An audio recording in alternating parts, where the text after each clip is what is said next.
listening to the Planetary Broadcast Network, transmitting from sea to shining sea and low Earth orbit in high-fidelity monaural audio.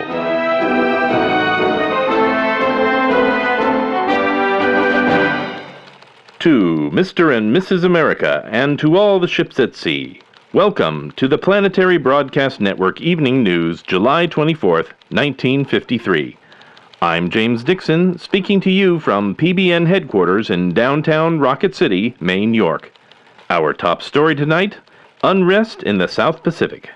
U.S. representatives to the UN today confirmed that a small island off the coast of Samoa has declared independence and begun to violently defend its territorial waters.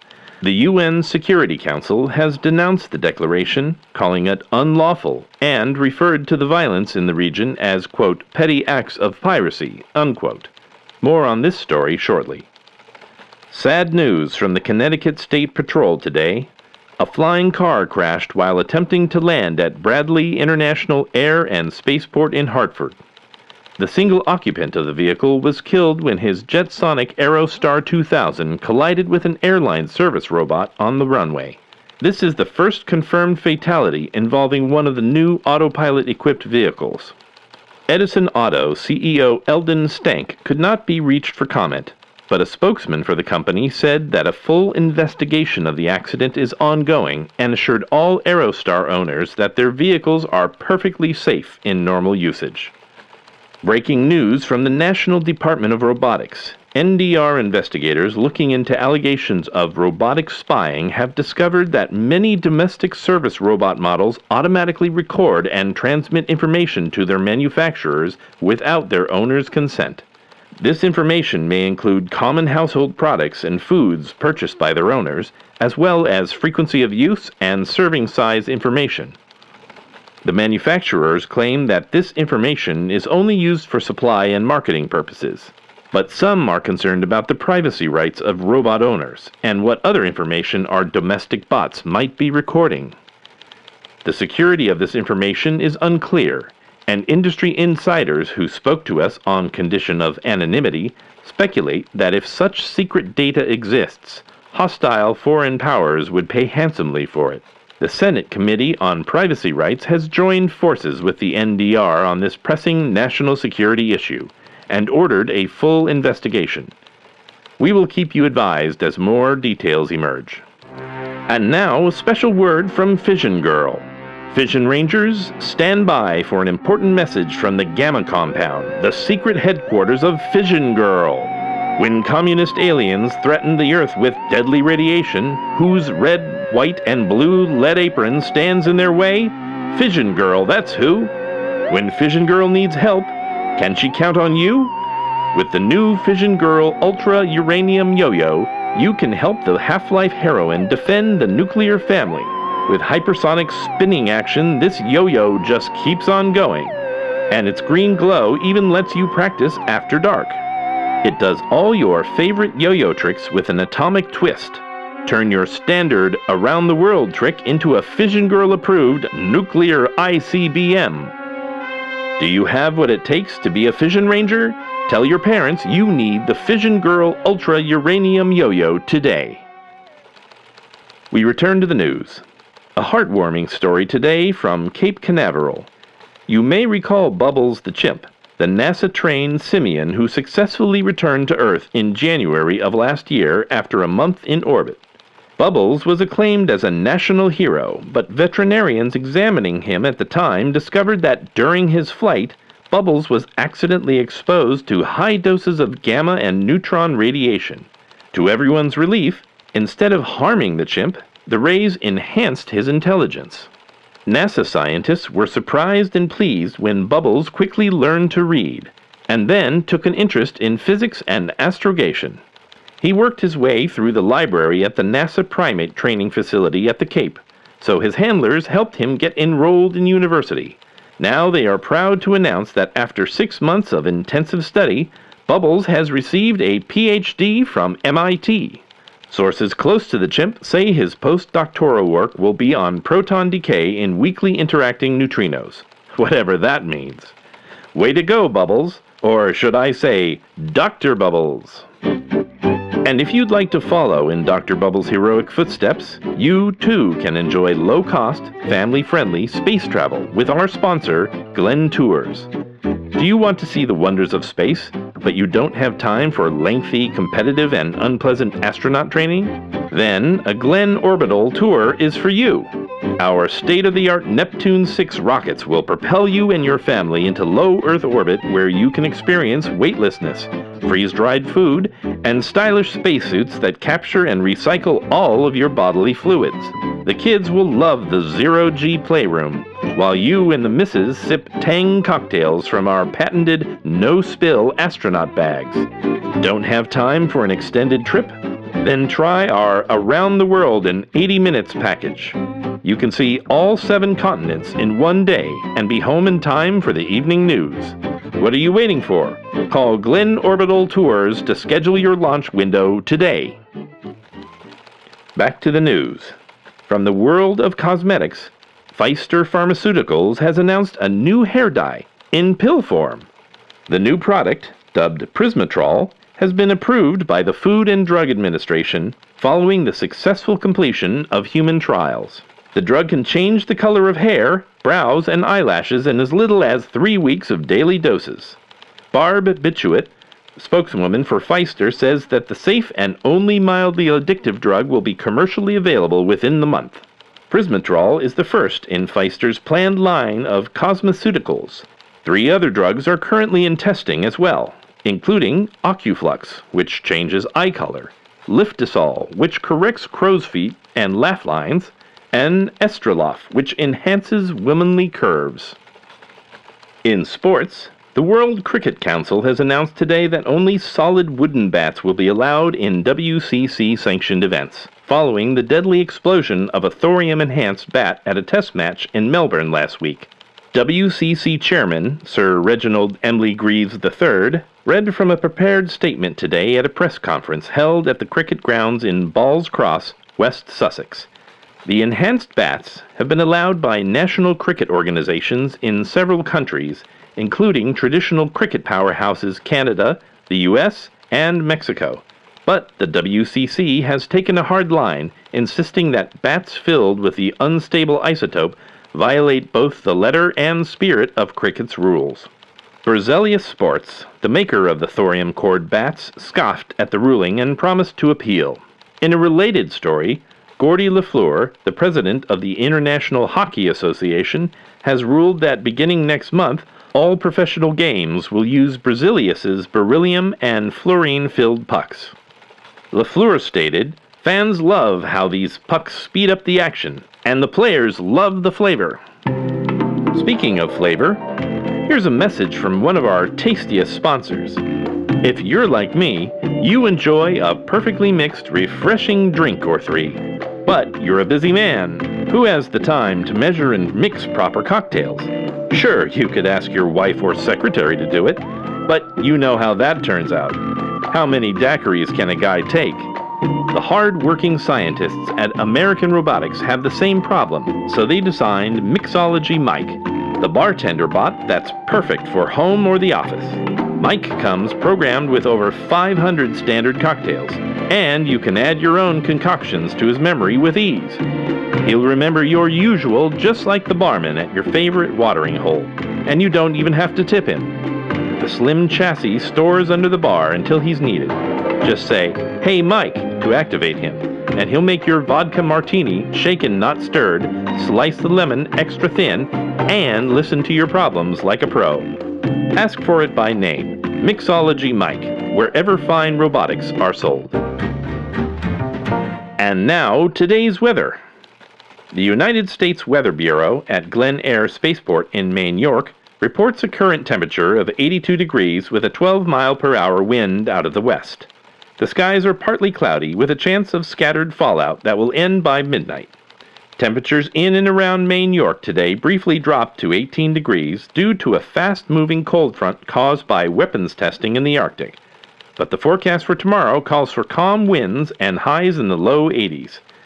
The 3-day regional forecast calls for continued warm temperatures over most of the East Coast, with scattered lightning swarms in the evenings. Keep children and pets indoors and grounded for safety. Chief Meteorologist Chip Moses would also like to remind everyone that it's time again to replace your radiation gauge. To accurately record your exposure, your radiation gauge should be replaced every 3 months, and if your absorbed dose ever exceeds 3.5 microsieverts per month, notify the doctor. He may order a decontamination procedure or simply recommend some lifestyle changes to keep you radiation safe. Before we get to our main story today, let's hear from our newest sponsor, Cosmoscream, the hair gel worn by the astronauts. When America's men face the unknown dangers of space, they need to look their absolute best. So our scientists designed the world's first zero-G styling gel, Cosmoscream. Enhanced with colloidal plasma molecules, it penetrates and conditions each hair and makes styling a snap. Just a dab of Cosmoscream gives all-day hold that looks clean and crisp. Add a little more for that Hollywood shine when you step out for the evening, because when your best gal gives you the all-clear to launch, you want your hair ready for liftoff. Ask your barber for Cosmoscream, for hair so good it's out of this world. On to our main story, the growing political instability in the South Pacific region. Regular listeners know that there's still no sign of the USS Nebrahoma, which disappeared in the region 1 week ago today. Extended search and rescue efforts have discovered no wreckage, nor any members of the ship's full complement of sailors. It is still unclear as to whether the ship disappeared as the result of an attack or an accident, especially as no nation has claimed responsibility for the ship's destruction. Yet the Nebrahoma's disappearance is just one of a series of strange events plaguing the entire South Pacific region. In particular, a small island just off the coast of Samoa recently declared independence, not only for its tiny landmass, but for a significant portion of what should be international waters. Joining us tonight is Dr. Stefan Polo, Professor of Polynesian Studies at Maine York University and an expert on the region. He promises to shine some light on what's happening in the South Pacific, why it's happening, and what it means for our nation's interests. Dr. Polo, thank you for joining us. Mr. Dixon, it's a pleasure to be here with you in the studio. Dr. Polo, what can you tell us about this new island nation that recently declared its independence? Well, Mr. Dixon, first of all, it's actually 2 small islands connected by a sandbar. So, while you could say it's actually one landmass at low tide, it is certainly 2 when the tide comes in. And indeed, cruise boats in the region simply refer to them as Sandy Island and Sandier Island, which definitely suggests 2 distinct islands, though I believe the natives have a different name for them. But these islands are now one independent nation? Yes. And what is the name of that nation? Sand Island? Oh, goodness, no. It's something actually quite ridiculous and long. Yes, good. And that is? Do you know, I honestly can't remember. The Incarcerated Republic of... No, that's not right. It's the Incorporated Republic of... Noah? It'll come to me. Very good. And as an academic and an expert on this particular region, someone who has built their entire career out of studying the South Pacific, can you tell us what this means for the area? Well, it would seem that this independent republic, this new republic, certainly has been responsible for the upsurge in piracy. At least that is the conclusion of the UN Security Council. Although technically piracy may not be the exact definition we're striving for, as this nation claims quite stridently to be merely defending its waters, which, although indeed in the adjacent area of Sand and Sandier Island, actually encompass a much greater territory than they're entitled to under the International Poseidon Act of 1943. But they are, in fact, attacking other ships that enter these waters. Yes, that's correct. They are indeed. But they're not robbing them, which gives rise to the point, is piracy an accurate term for us to use? I think it's probably close enough for our listeners. But is this small nation capable of doing much damage? Your report gives the impression that this is a backwards, primitive place. Oh, goodness, no. Just last week, they blew a cruise ship to smithereens. There was nothing left but splinters. Their technology is very advanced. Would you then advise our listeners to avoid travel in this area, either for business or pleasure? Certainly not. The U.S. has some vital business interests in the area, most notably the Drudge and Bolt domestic robot factory on Samoa, which manufactures some of our finest... I lost my little card. I think with what I'm supposed to... Our finest robot servants for the house, the car, and the office, including the new introductory model, Mixology Mike, the robot bartender that will make happy hour any hour. Yes, that's it. Mixology Mike, manufactured on Samoa. Also, this is a vacation hotspot, as you know, and many millions of dollars are tied up in cruises and resorts in the area. But is it safe for Mr. and Mrs. America and their children, Dr. Polo? Oh, yes, certainly. I'm sure that by the time our listeners get on their cruise ships, airplanes, and hovercrafts for their much-deserved vacation, this whole problem will have blown over. In just a few days, the institutional republic of whatever it is will be history. I see. So... The real issue is whoever is behind this republic.